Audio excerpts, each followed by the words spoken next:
నమస్తే the 9 news కి స్వాగతం. రేపు వినాయక చవితి కావడంతో పూజా సామాగ్రి కొనుగోలుదారులతో మార్కెట్లు కిటకిటలాడుతున్నాయి. వినాయక మండపాలలో కొలువు తీరేందుకు రకరకాల వేషధారణలతో గణపతి ప్రతిమలు సిద్ధమయ్యాయి.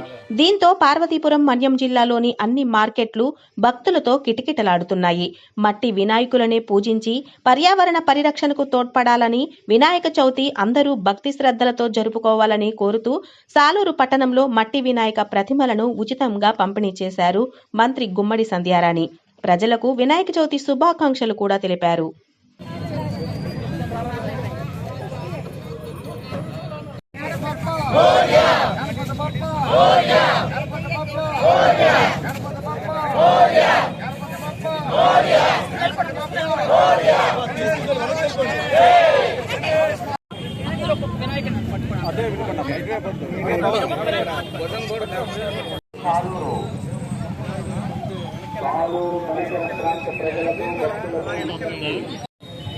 ముందుగా అందరికీ వినాయక చవితి శుభాకాంక్షలు తెలియజేసుకుంటూ, మట్టి వినాయకుడిని పూజిస్తే పర్యావరణానికి కూడా రక్షణ కలుగుతుంది అని, మనందరం కూడా మట్టి గణపతినే పూజిద్దామని, పర్యావరణాన్ని కాపాడదామని మనం చాలా సంవత్సరాలుగా మట్టి గణపతులనే అందరికీ ఇవ్వడం కూడా జరుగుతుంది.